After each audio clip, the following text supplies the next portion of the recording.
রাতের বেলা আমার মা বেলকুনিতে আসতে দেয় না। হ্যালো এভরিওয়ান, আসসালামু আলাইকুম। কেমন আছো তোমরা সবাই? আশা করি সবাই ভালো আছো। তোমাদের সবার আমার চ্যানেলে স্বাগতম। আলহামদুলিল্লাহ, আমিও ভালো আছি। তো আজকে গিয়েছিলাম হসপিটাল। তো হসপিটাল থেকে টঙ্গী বাজার ঘুরলাম। আজকে ঘুরে ঘুরে দেখলাম। তো মাত্র বাসায় আসছি, এসেই রান্না বসানো হয়েছে। ভাত রান্না করে ফেলেছি, আর এখন তরকারি রান্না করা হচ্ছে। আর এত গরম লাগতেছে, মন চাচ্ছে যে আগে যেয়ে গোসল করে আসি, পরে রান্না করি। ক্ষুধাও লাগছে। আর আজকে এটার মধ্যে মশলা বাটা হয়েছে। মশলা বাটার কোনো কিছু নাই এখানে, তো এটার মধ্যে বাটা হয়েছে। মা বেশিরভাগ সময় এটা দিয়ে ভর্তা বানায়, এটার মধ্যে ভর্তা বানায়। চুলের উপর রান্না রেখে আমি চলে গিয়েছি, বাকি রান্না মা করছে। এগুলো হচ্ছে আমার মায়ের পছন্দের খাবার, মুরগির পা, হাড্ডি। আমার মা মুরগি খায় না, কিন্তু এগুলা খায়।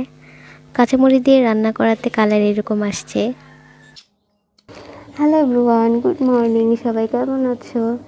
তো আমি এখন বেলকনিতে বসে বসে সকালের ভিউ দেখছি।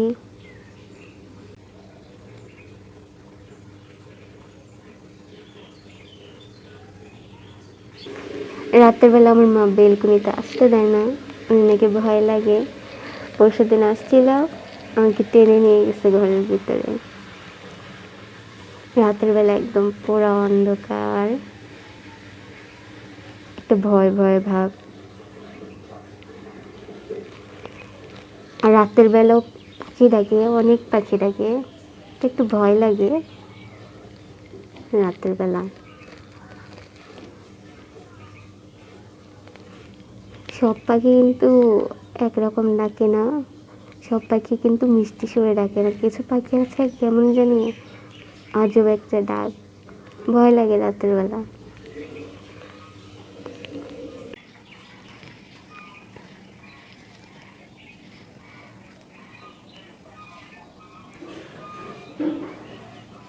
এই পাখির বাসাটায় মাত্র একটা পাখি ঢুকছে।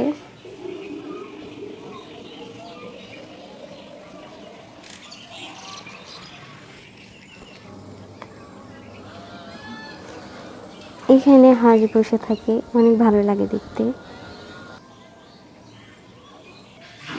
কালকে বেলকনিতে আসছি আর দেখি একটা পাখি ডাকতেছে, স্পষ্ট বোঝা যাচ্ছে যে আল্লাহ আল্লাহ ডাকতেছে।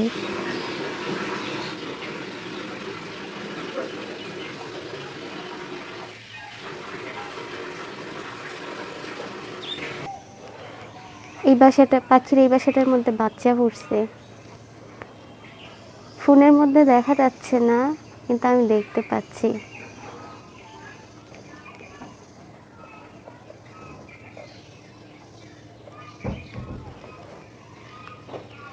এই যে এই পাখিটার বাসা এটা।